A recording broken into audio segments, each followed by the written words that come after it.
What would you do if a living, unstoppable force of nature was heading straight for you?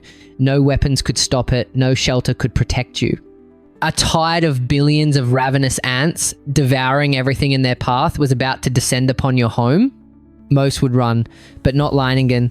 This fearless plantation owner believed that no force or not, even the deadliest swarm on Earth, could outmatch human ingenuity and determination. This is the incredible story of Leiningen versus the ants, a legendary battle between man and nature. A fight for survival so intense, it will leave you questioning what you would do in the face of impossible odds.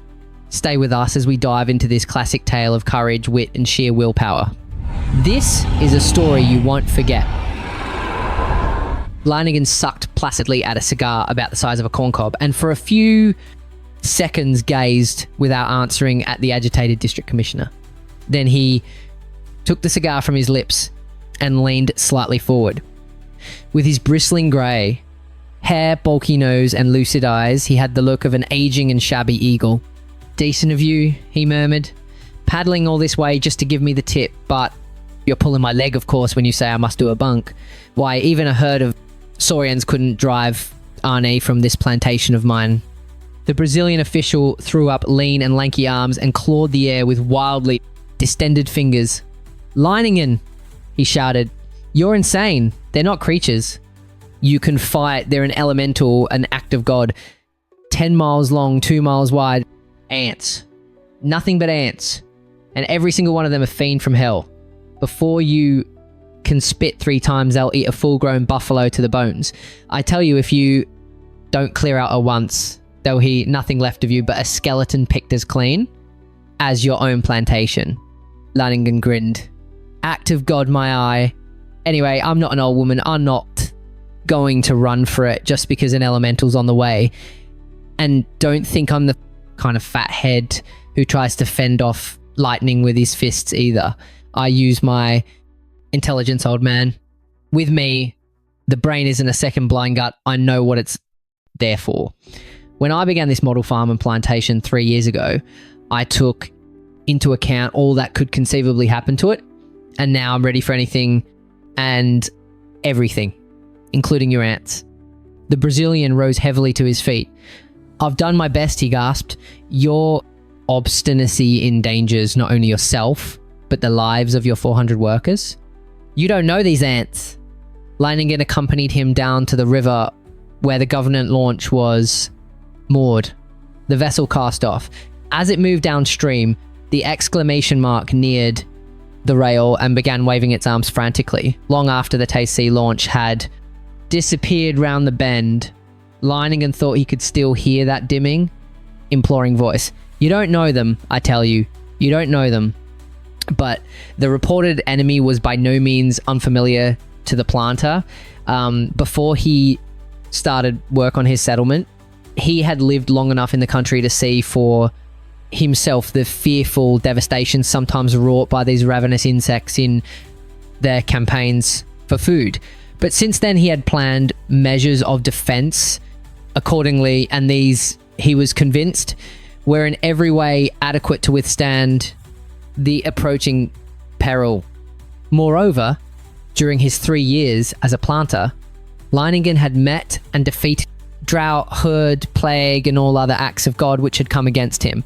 Unlike his fellow settlers in the district who had made little or no resistance, this unbroken success he attributed solely to the observance of his lifelong motto: the human brain needs only to become fully aware of its powers to conquer even the elements.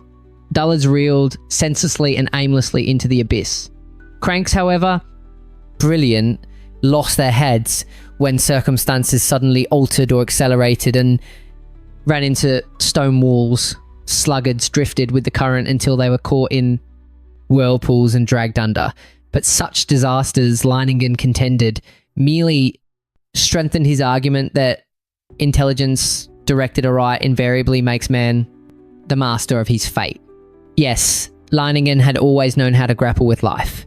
Even here, in this Brazilian wilderness, his brain had triumphed over every difficulty and danger it had so far encountered.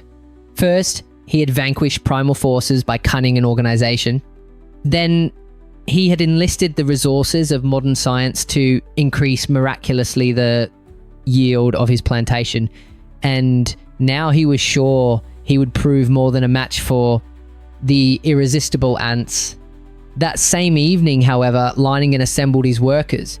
He had no intention of waiting till the news reached their ears from other sources. Most of them had been born in the district. The cry, "The ants are coming," was to them an imperative signal for instant panic-stricken flight, a spring for life itself.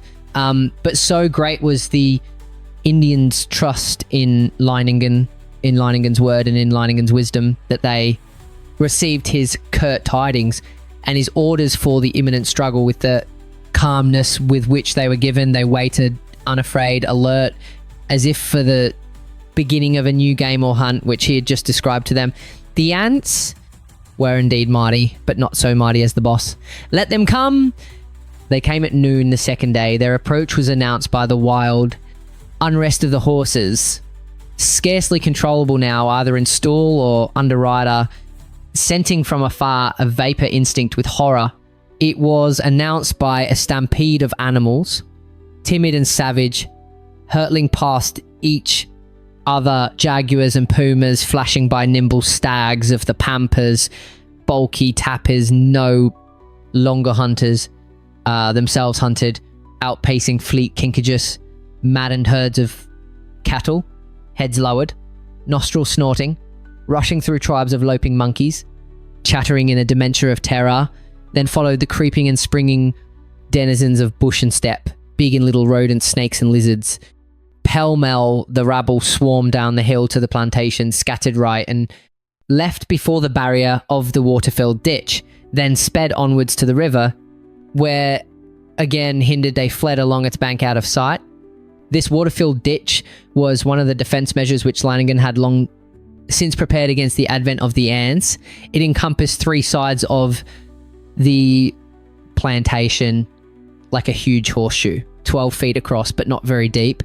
When dry, it could hardly be described as an obstacle to either man or beast, but the ends of the horseshoe ran into the river which formed the northern boundary and fourth side of the plantation. And at the end, nearer the house and outbuildings in the middle of the plantation, Leiningen had constructed a dam by means of which water from the river could be diverted into the ditch. So now, by opening the dam, he was able to fling an imposing girdle of water, a huge quadrilateral with the river as its base completely around the plantation, like the moat encircling a medieval city. Unless the ants were clever enough to build rafts, they had no hope of reaching the plantation, Leiningen concluded. The 12-foot water ditch seemed to afford in itself all the security needed, but while awaiting the arrival of the ants, Leiningen made a further improvement. The western section of the ditch ran along the edge of a tamarind wood, and the branches of some great trees reached over the water. Leiningen now had them lopped so that ants could not descend from them within the moat. The women and children, then the herds of cattle, were escorted by peons on rafts over the river to remain on the other side in absolute safety until the plunderers had departed. Leiningen gave this instruction not because he believed the non-combatants were in any danger, but in order to avoid hampering the efficiency of the defenders. Critical situations first become crises, he explained to his men, when oxen or women get excited. Finally, he made a careful inspection of the inner moat, a smaller ditch lined with concrete which extended around the hill on which stood the ranch house, barns, stables and other buildings.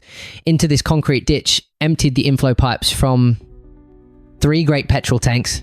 If by some miracle the ants managed to cross the water and reach the plantation, this rampart of petrol would be an absolutely impassable protection for the besieged and their dwellings and stock. Such at least was Leiningen's opinion. He stationed his men at irregular distances along the water ditch, the first line of defense. Then he lay down in his hammock and puffed drowsily away at his pipe until a peon came with the report that the ants had been observed far away in the south Leiningen mounted his horse, which at the feel of its master seemed to forget its uneasiness and rode leisurely in the direction of the threatening offensive.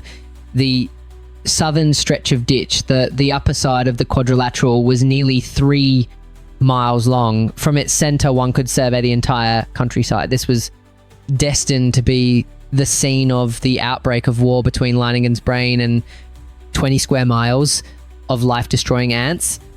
It was a sight one could never forget. Over the range of hills, as far as eye could see, crept a darkening hem, ever longer and broader, until the shadows spread across the slope from east to west, then downwards, uncannily swift, and all the green herbage of that wide vista was being mown as by a giant sickle, leaving only the vast moving shadow, extending, deepening, and moving rapidly nearer. When Leiningen's men, behind their barrier of water, perceived the approach of the long-expected foe, they gave vent to their suspense in screams and imprecations. But as the distance began to lessen between the sons of hell and the water ditch, they relapsed into silence. Before the advance of that awe-inspiring throng, their belief in the powers of the boss began to steadily dwindle. Even Leiningen himself, who had ridden up just in time to restore their loss of heart by a display of unshakable calm, even he could not free himself from a qualm of malaise. Yonder were thousands of millions of voracious jaws bearing down upon him, and only a suddenly insignificant narrow ditch lay between him and his men, and being gnawed to the bones before you can spit 3 times. Hadn't this brain for once taken on more than it could manage? If the blighters decided to rush the ditch, fill it to the brim with their corpses, there'd still be more than enough to destroy every trace of that cranium of his. The planter's chin jutted. They hadn't got him yet, and he'd see to it they never would. While he could think it all, he'd flout both death and the devil. The hostile army was approaching in perfect formation. No human battalions, however well drilled, could ever hope to rival the precision of that advance. Along a front that moved forward as uniformly as a straight line, the ants drew nearer and nearer to the water ditch. Then, when they learnt through their scouts the nature of the obstacle, the 2 outlying wings of the army detached themselves from the main body and marched down the western and eastern sides of the ditch. This surrounding maneuver took rather more than an hour to accomplish, no doubt. The ants expected that at some point they would find a crossing. During this outflanking movement by the wings, the army on the center and southern front remained still. The besieged were therefore able to contemplate at their leisure the thumb-long, reddish-black, long-legged insects. Some of the Indians believed they could see too, intent on them, the brilliant, cold eyes, and the razor-edged mandibles of this host of infinity. It is not easy for the average person to imagine that an animal, not to mention an insect, can think.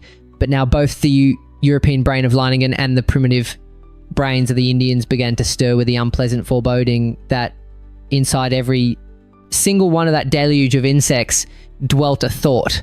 And that thought was, ditch or no ditch will get to your flesh. Not until 4 o'clock did the wings reach the horseshoe ends of the ditch, only to find these ran into the great river. Through some kind of secret telegraphy, the report must then have flashed very swiftly indeed along the entire enemy line, and Leiningen, riding no longer casually along his side of the ditch, noticed by energetic and widespread movements of troops that for some unknown reason the news of the check had its greatest effect on the southern front, where the main army was massed. Perhaps the failure to find a way over the ditch was persuading the ants to withdraw from the plantation in search of spoils more easily attainable. An immense flood of ants, about 100 yards in width, was pouring in a glimmering black cataract down the far slope of the ditch. Many thousands were already drowning in the sluggish creeping flow, but they were followed by troop after troop who clambered over their sinking comrades and then themselves served as dying bridges to the reserves hurrying on in their rear. Shoals of ants were being carried away by the current into the middle of the ditch, where gradually they broke asunder and then, exhausted by their struggles, vanished below the surface. Nevertheless, the wavering, floundering 100-yard front was remorselessly, if slowly, advancing towards the besieged on the other bank. Leiningen had been wrong when he supposed the enemy would first have to fill the ditch with their bodies before they could cross. Instead, they merely needed to act as stepping stones as they swam and sank to the hordes ever pressing onwards from behind. Near Leiningen, a few mounted herdsmen awaited his orders. He sent one to where the river must be dammed more strongly to increase the speed and power of the water coursing through the ditch. A second peon was dispatched to the outhouses to bring spades and petrol sprinklers. A third rode away to summon to the zone of the offensive all the men, except the observation posts on the nearby sections of the ditch, which were not yet actively threatened. The ants were getting across far more quickly than Leiningen would have deemed possible. Impelled by the mighty cascade behind them, they struggled nearer and nearer to the inner bank. The momentum of the attack was so great that neither the tardy flow of the stream nor its downward pull could exert its proper force, and into the gap left by every submerging insect hastened forward a dozen more. When reinforcements reached Leiningen, the invaders were halfway over.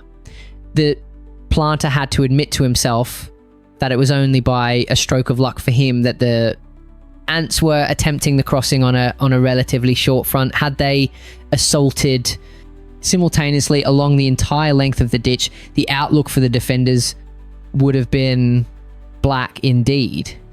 Even as it was, it could hardly be described as rosy, though the planter seemed quite unaware that death in a gruesome form was drawing closer and closer.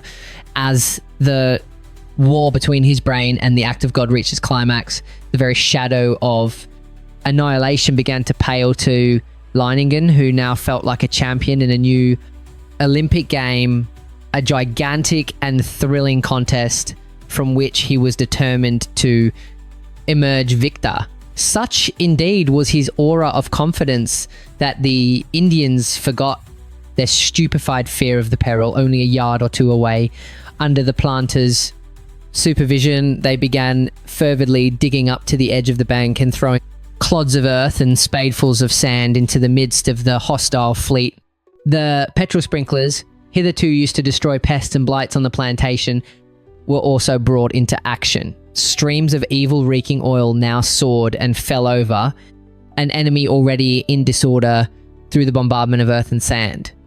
The ants responded to these vigorous and successful measures of defense by further developments of their offensive. Entire clumps of huddling insects began to roll down the opposite bank into the water. At the same time, Leiningen noticed that the ants were now attacking along an ever-widening front, as the numbers both of his men and his petrol sprinklers were severely limited. This rapid extension of the line of battle was becoming an overwhelming danger. To add to his difficulties, the very clods of earth they flung into that black floating carpet often whirled fragments toward the defender's side, and here and there dark ribbons were already mounting the inner bank. True, wherever a man saw these, they could still be driven back into the water by spadefuls of earth or jets of petrol, but the file of defenders was too sparse and scattered to hold off at all points these landing parties, and though the peons toiled like madmen, their plight became momentarily more perilous. One man struck with his spade at an enemy clump did not draw it back quickly enough from the water. In a trice, the wooden shaft swarmed with upward scurrying insects. With a curse, he dropped the spade into the ditch. Too late, they were already on his body. They lost no time. Wherever they encountered bare flesh, they bit deeply. A few, bigger than the rest, carried in their hind, caught as a sting which injected a burning and paralyzing venom. Screaming, frantic with pain, the peon danced and twirled like a dervish, realizing that another such casualty, yes, perhaps this alone, might plunge his men into confusion and destroy their morale, Leiningen roared in a bellow louder than the yells of the victim. "Into the petrol, idiot! Douse your paws in the petrol." The dervish ceased his pirouette as if transfixed, then tore of his shirt and plunged his arm and the ants hanging to it up to the shoulder in one of the large open tins of petrol. But even then, the fierce mandibles did not slacken. Another peon had to help him squash and detach each separate insect. Distracted by the episode, some defenders had turned away from the ditch, and now cries of fury, a thudding of spades, and a wild trampling to and fro show that the ants had made full use of the interval, though luckily only a few had managed to get across. The men set to work again desperately with the barrage of earth and sand. Meanwhile, an old Indian who acted as medicine man to the plantation workers gave the bitten peon a drink he'd prepared some hours before, which he claimed possessed the virtue of dissolving and weakening ants' venom. Leiningen surveyed his position. A dispassionate observer would have estimated the odds against him at 1,000 to 1, but then such an onlooker would have reckoned only by what he saw, the advance of myriad battalions of ants against the futile efforts of a few defenders, and not by the unseen activity that can go on in a man's brain. For Leiningen had not erred when he decided he would fight elemental with elemental. The water in the ditch was beginning to rise. The stronger damming of the river was making itself apparent. Visibly, the swiftness and power of the masses of water increased, swirling into quicker and quicker movement its living black surface, dispersing its pattern, carrying away more and more of it on the hastening current. Victory had been snatched from the very jaws of defeat. With a hysterical shout of joy, the peons feverishly intensified their bombardment of earth clods and sand. And now the wide cataract down the opposite bank was thinning and ceasing, as if the ants were becoming aware that they could not attain their aim. They were scurrying back up the slope to safety. All the troops so far hurled into the ditch had been sacrificed in vain. Drowned and floundering insects eddied in thousands along the flow, while Indians running on the bank destroyed every swimmer that reached the side. Not until the ditch curved towards the east did the scattered ranks assemble again in a coherent mass. And now, exhausted and half-numbed, they were in no condition to ascend the bank. Fusillades of clods drove them round the bend towards the mouth of the ditch and then into the river, wherein they vanished without leaving a trace. The news ran swiftly along the entire chain of outposts, and soon a long scattered line of laughing men could be seen hastening along the ditch towards THC's scene of victory. For once they seemed to have lost all their native reserve, for it was in wild abandon now. They celebrated the triumph as if there were no longer thousands of millions of merciless, cold and hungry eyes watching them from the opposite bank, watching and waiting. The sun sank behind the rim of the tamarind wood ankle twilight, deepened into night. It was not only hoped, but expected that the ants would remain quiet until dawn. But to defeat any forlorn attempt at a crossing, the flow of water through the ditch was powerfully increased by opening the dam still further. In spite of this impregnable barrier, Leiningen was not yet altogether convinced that the ants would not venture another surprise attack. He ordered his men to camp along the bank overnight. He also detailed parties of them to patrol the ditch in two of his motor cars and ceaselessly to illuminate the surface of the water with headlights and electric torches. After having taken all the precautions he deemed necessary, the farmer ate his supper with considerable appetite and went to bed. His slumbers were in no wise disturbed by the memory of the waiting live 20 square miles. Dawn found a thoroughly refreshed and active Leiningen riding along the edge of the ditch. The planter saw before him a motionless and unaltered throng of besiegers. He studied the wide belt of water between them and the plantation, and for a moment almost regretted that the fight had ended so soon and so simply. In the comforting, matter-of-fact light of morning, it seemed to him now that the ants hadn't the ghost of a chance to cross the ditch, even if they plunged headlong into it on all three fronts at once. The force of the now powerful current would inevitably sweep them away. He had got quite a thrill out of the fight, a pity it was already over. He rode along the eastern and southern sections of the ditch and found everything in order. He reached the western section opposite the tamarind wood, and here, contrary to the other battlefronts, he found the enemy very busy indeed. The trunks and branches of the trees and the creepers of the lianas on the far bank of the ditch fairly swarmed with industrious insects. But instead of eating the leaves there and then, they were merely gnawing through the stalks, so that a thick green shower fell steadily to the ground. No doubt they were victualling columns sent out to obtain provender for the rest of the army. The discovery did not surprise Leiningen. He did not need to be told that ants are intelligent, that certain species even use others as milch cows, watchdogs, and slaves. He was well aware of their power of adaptation, their sense of discipline, their marvelous talent for organization. His belief that a foray to supply the army was in progress was strengthened when he saw the leaves that fell to the ground being dragged to the troops waiting outside the wood. Then all at once he realized the aim that Rain of Green was intended to serve. Each single leaf, pulled or pushed by dozens of toiling insects, was borne straight to the edge of the ditch. Even as Macbeth watched the approach of Burnham Wood in the hands of his enemies, Leiningen saw the tamarind wood move nearer and nearer in the mandibles of the ants. Unlike the Face Scott, however, he did not lose his nerve. No witches had prophesied his doom, and if they had, he would have slept just as soundly. All the same, he was forced to admit to himself that the situation was far more ominous than that of the day before. He had thought it impossible for the ants to build rafts for themselves. Well, here they were, coming in thousands, more than enough to bridge the ditch. Leaves after leaves rustled down the slope into the water, where the current drew them away from the bank and carried them into midstream, and every single leaf carried several ants.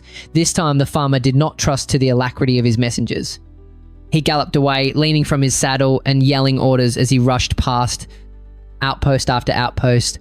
Bring petrol pumps to the southwest front, issue spades to every man along the line facing the wood, and arrived at the eastern and south sections. He dispatched every man except the observation post to the menaced west.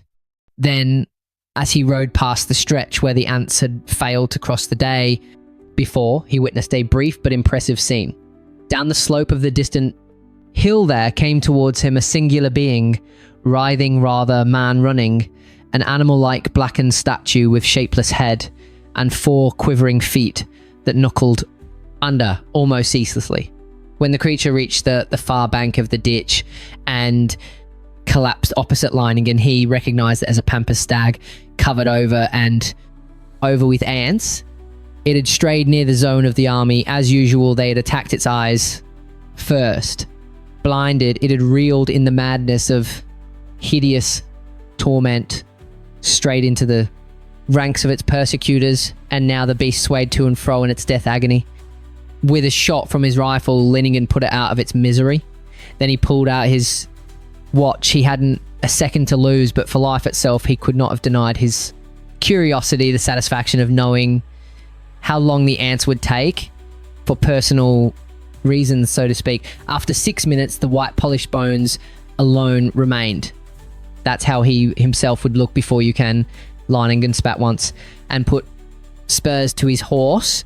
The sporting zest with which the excitement of the novel contest had inspired him the day before had now vanished. In its place was a cold and violent purpose.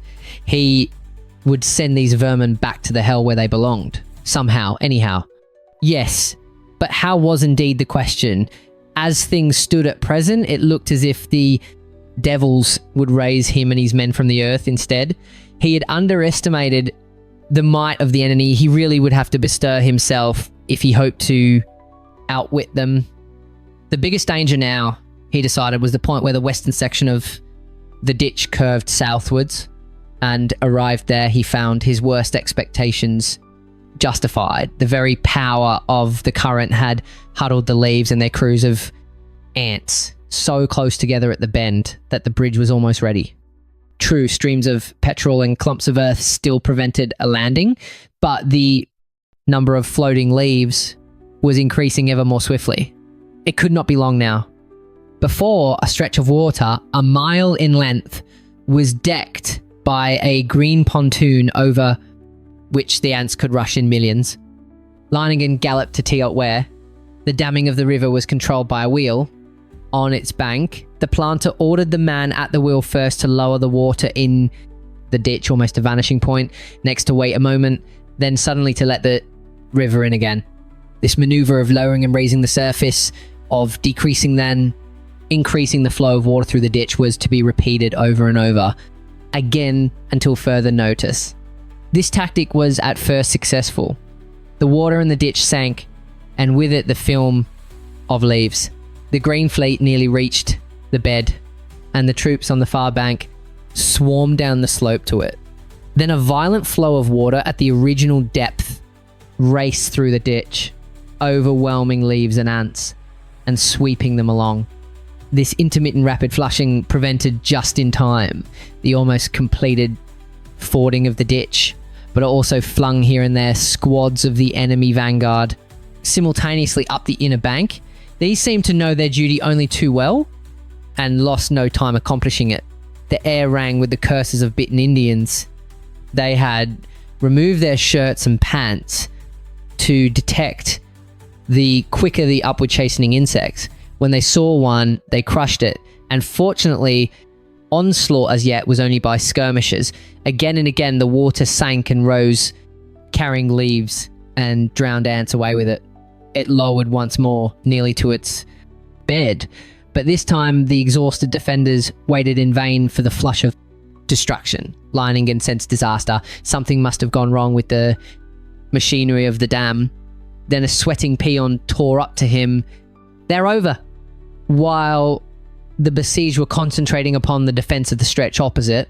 The wood, the seemingly unaffected line beyond the wood, had become the theatre of decisive action. Here the defenders' front was sparse and scattered. Everyone who could be spared had hurried away to the south. Just as the man at the weir had lowered the water almost to the bed of the ditch, the ants on a wide front began another attempt at a direct crossing like that of the preceding day. Into the emptied bed poured an irresistible throng. Rushing across the ditch, they attained the inner bank. Before the slow-witted Indians fully grasped the situation, their frantic screams dumbfounded the man at the weir. Before he could direct the river anew into the safeguarding bed, he saw himself surrounded by raging ants. He ran like the others ran for his life. When Leiningen heard this, he knew the plantation was doomed. He wasted no time, bemoaning the inevitable. For as long as there was the slightest chance of success, he had stood his ground, and now any further resistance was both useless and dangerous. He fired 3 revolver shots into the air, the prearranged signal for his men to retreat instantly within the inner moat. Then he rode towards the ranch house. This was 2 miles from the point of invasion. There was therefore time enough to prepare the second line of defense against the advent of the ants.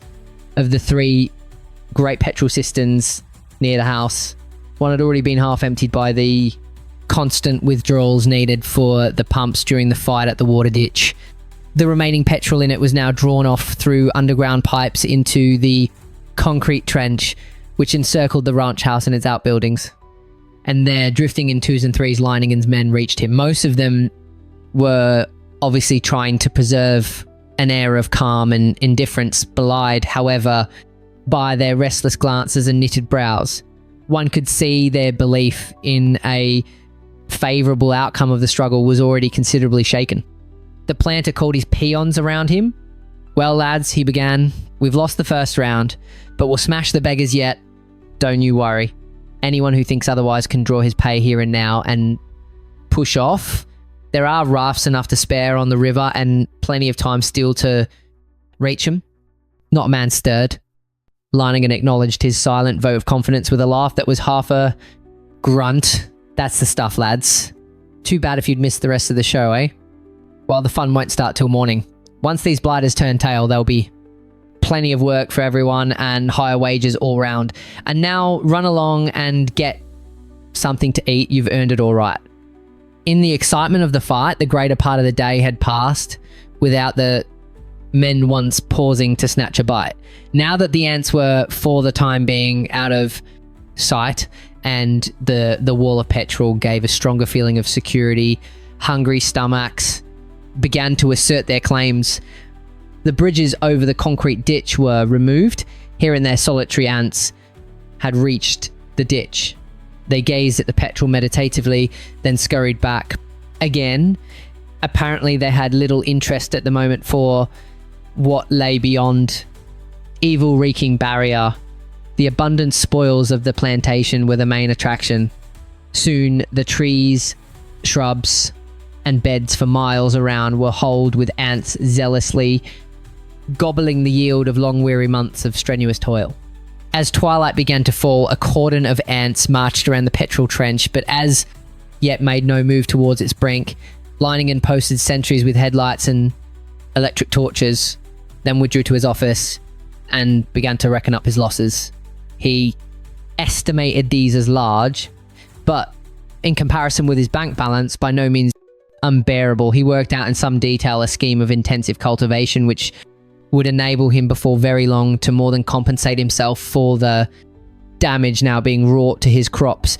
It was with a contented mind that he finally betook himself to bed, where he slept deeply until dawn, undisturbed by any thought that next day little more might be left of him than a glistening skeleton. He rose with the sun and went out on the flat roof of his house, and a scene like one from Dante lay around him for miles in every direction. There was nothing but a black, glittering multitude, a multitude of rested, sated, but nonetheless voracious ants. Yes, look as far as one might. One could see nothing but that rustling black throng, except in the north, where the great river drew a boundary they could not hope to pass. But even the high stone breakwater along the bank of the river, which Leiningen had built as a defense against inundations, was like the paths, the shorn trees and shrubs, the ground itself, black with ants. So their greed was not glutted in raising that vast plantation, not by a long shot. They were all the more eager now on a rich and certain booty. 400 men, numerous horses, and bursting granaries. At first, it seemed that the petrol trench would serve its purpose. The besiegers sensed the peril of swimming it and made no move to plunge blindly over its brink. Instead, they devised a better maneuver. They began to collect shreds of bark, twigs and dried leaves and drop these into the petrol. Everything green which could have been similarly used had long since been eaten. After a time, though, a long procession could be seen bringing from the west the tamarind leaves used as rafts the day before. Since the petrol, unlike the water in the outer ditch, was perfectly still, the refuse stayed where it was thrown. It was several hours before the ants succeeded in covering an appreciable part of the surface. At length, however, they were ready to proceed to a direct attack. Their storm troops swarmed down the concrete side, scrambled over the supporting surface of twigs and leaves, and impelled these over the few remaining streaks of open petrol until Tieli reached the other side. Then they began to climb up this to make straight for the helpless garrison. During the entire offensive, the planter sat peacefully, watching them with interest, but not stirring a muscle. Moreover, he had ordered his men not to disturb in any way whatever the advancing horde, so they squatted listlessly along the bank of the ditch and waited for a sign from the boss. The petrol was now covered with ants. A few had climbed the inner concrete wall and were scurrying towards defenders. "Everyone back from the ditch!" roared Leiningen. The men rushed away without the slightest idea of his plan. He stooped forward and cautiously dropped into the ditch a stone which split the floating carpet and its living freight to reveal a gleaming patch of petrol. A match spurted, sank down to the oily surface. Leiningen sprang back. In a flash, a towering rampart of fire encompassed the garrison. This spectacular and instant repulse threw the Indians into ecstasy. They applauded, yelled, and stamped like children at a pantomime. Had it not been for the awe in which they held the boss, they would infallibly have carried him shoulder high. It was some time before the petrol burned down to the bed of the ditch and the wall of smoke and flame began to lower. The ants had retreated in a wide circle from the devastation, and innumerable charred fragments along the outer bank showed that the flames had spread from the Holocaust in the ditch well into the ranks beyond, where they had wrought havoc far and wide. Yet the perseverance of the ants was by no means broken. Indeed, each setback seemed only to wet it. The concrete cooled, the flicker of the dying flames wavered and vanished. Petrol from the second tank poured into the trench, and the ants marched forward anew to the attack. The foregoing scene repeated itself in every detail, except that on this occasion, less time was needed to bridge the ditch, for the petrol was now already filmed by a layer of ash. Once again, they withdrew. Once again, petrol flowed into the ditch. Would the creatures never learn that their self-sacrifice was utterly senseless? It really was senseless, wasn't it? Yes, of course it was senseless, provided the defenders had an unlimited supply of petrol. When Leiningen reached this stage of reasoning, he felt for the first time since the arrival of the ants that his confidence was deserting him. His skin began to creep. He loosened his collar. Once the devils were over the trench, there wasn't a chance in hell for him and his men. God, what a prospect. To be eaten alive like that. For the third time, the flames immolated the attacking troops and burned down to extinction. Yet the ants were coming on again as if nothing had happened. And meanwhile, Leiningen had made a discovery that chilled him to the bone. Petrol was no longer flowing into the ditch. Something must be blocking the outflow pipe of the third and last cistern, a snake or a dead rat, whatever it was. The ants could be held of three no longer, unless petrol could by some method be led from the cistern into the ditch. Then Leiningen remembered that in an outhouse nearby were two old disused fire engines. Spry as never before in their lives, the peons dragged them out of the shed, connected their pumps to the cistern, uncoiled, and laid the hose. They were just in time to aim a stream of petrol at a column of ants that had already crossed and drive them back down the incline into the ditch. Once more, an oily girdle surrounded the garrison. Once more, it was possible to hold the position for a moment. It was obvious, however, that this last resource meant only the postponement of defeat and death. A few of the peons fell on their knees and began to pray. Others, shrieking insanely, fired their revolvers at the black, advancing masses as if they felt their despair was pitiful enough to sway fate itself to mercy. At length, two of the men's nerves broke. Leiningen saw a naked Indian leap over the north side of the petrol trench, quickly followed by a second. They sprinted with incredible speed towards the river, but their fleetness did not save them. Long before they could attain the rafts, the enemy covered their bodies from head, foot. In the agony of their torment, both sprang blindly into the wide river where enemies no less sinister awaited them. Wild screams of mortal anguish informed the breathless onlookers that crocodiles and sword-toothed piranhas were no less ravenous than ants, and even nimbler in reaching their prey. In spite of this bloody warning, more and more men showed they were making up their minds to run the blockade. Anything, even a fight midstream against alligators, seemed better than powerlessly waiting for death to come and slowly consume their living bodies. Leiningen flogged his brain till it reeled. Was there nothing on earth could sweep this devil's spawn back into the hell from which it came? Then out of the inferno of his bewilderment rose a terrifying inspiration. Yes, one hope remained, and one alone. It might be possible to dam the Great River completely so that its waters would fill not only the water ditch but overflow into the entire gigantic saucer of land in which lay the plantation. The far bank of the river was too high for the waters to escape that way. The stone breakwater ran between the river and the plantation. Its only gaps occurred where the horseshoe ends of the water ditch passed into the river. So its waters would not only be forced to inundate into the plantation, they would also be held there by the breakwater until they rose to its own high level. In half an hour, perhaps even earlier, the plantation and its hostile army of occupation would be flooded. The ranch house and outbuildings stood upon rising ground. Their foundations were higher than the breakwater, so the flood would not reach them. And any remaining ants trying to ascend the slope could be repulsed by petrol.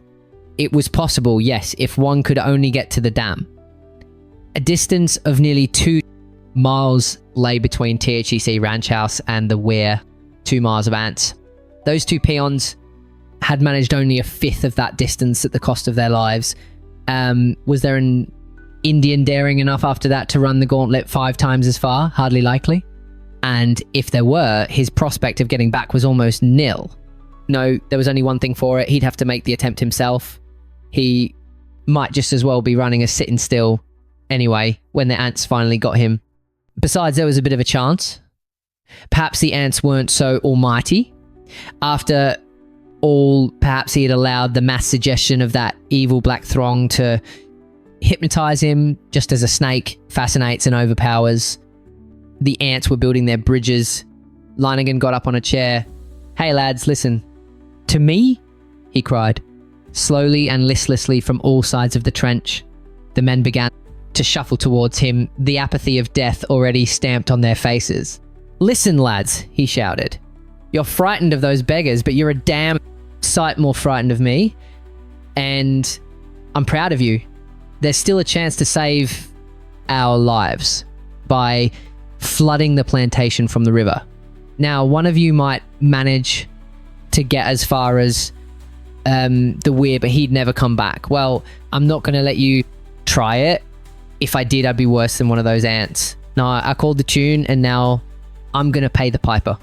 The moment I'm over the ditch, set fire to the petrol. That'll allow time for the flood to do the trick. Then all you have to do is wait here, all snug and quiet, till I'm back. Yes, I'm coming back, trust me," he grinned.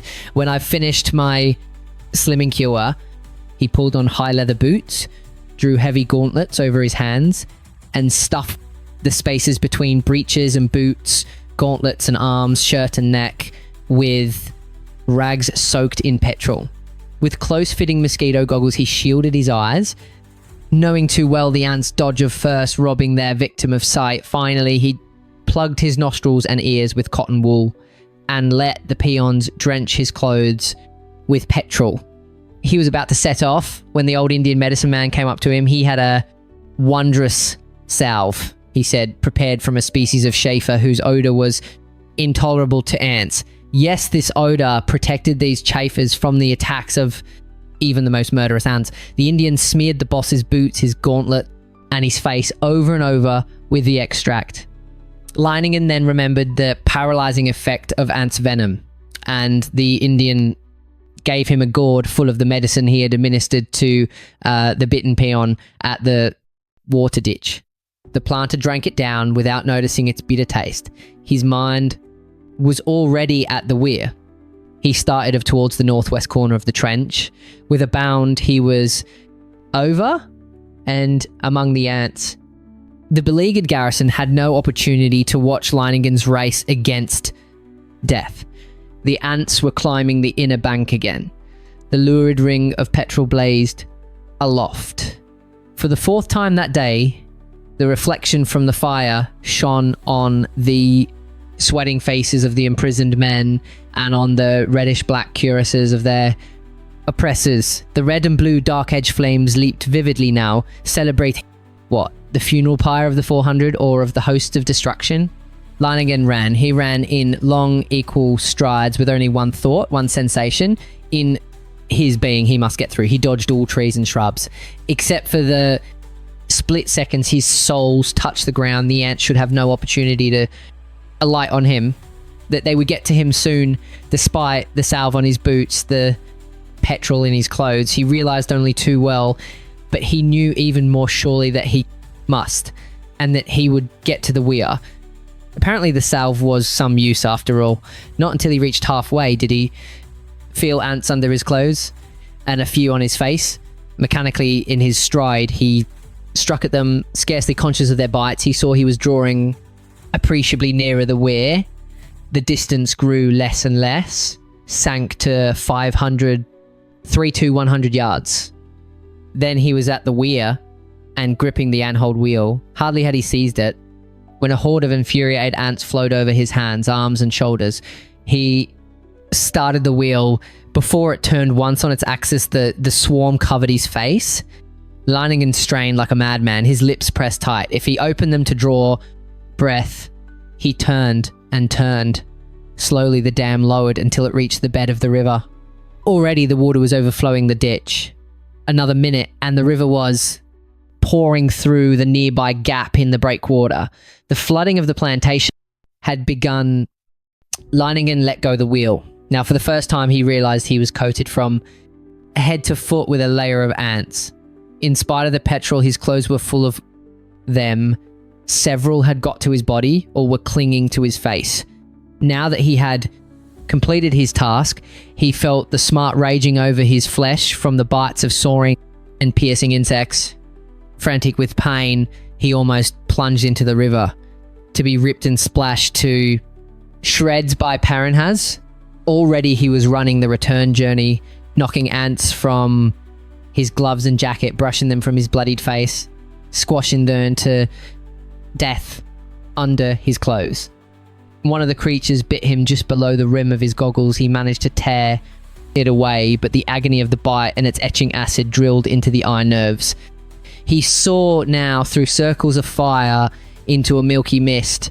Then he ran for a time, almost blinded, knowing that if he once tripped and fell, the old Indian's brew didn't seem much good. It weakened the poison a bit, but didn't get rid of it. His heart pounded as if it would burst.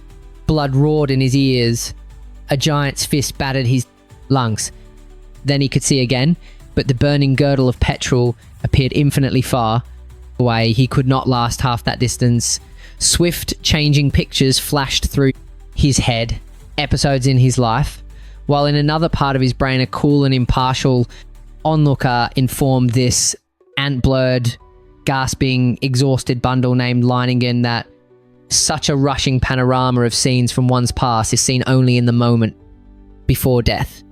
A stone in the path, too weak to avoid it, the planter stumbled and collapsed. He tried to rise. He must be pinned under a rock. It was impossible. The slightest movement was impossible. Then, all at once, he saw starkly clear and huge, and right before his eyes, furred with ants towering and swaying in its death agony, the pampas stag. In 6 minutes, gnawed to the bones. God, he couldn't die like that. And something outside him seemed to drag him to his feet. He tottered. He began to stagger forward again.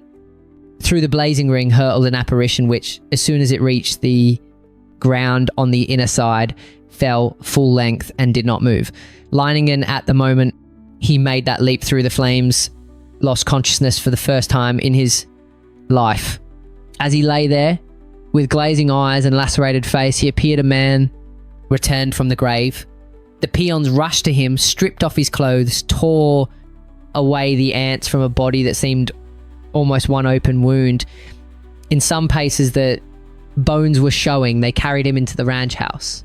As the curtain of flames lowered, one could see, in place of the illimitable host of ants, an extensive vista of water. The thwarted river had swept over the plantation, carrying with it the entire army. The water had collected and mounted in the great saucer, while the ants had in vain attempted to reach the hill on which stood ranch house. The girdle of flames held them back, and so imprisoned between water and fire, they had been delivered into annihilation that was their god.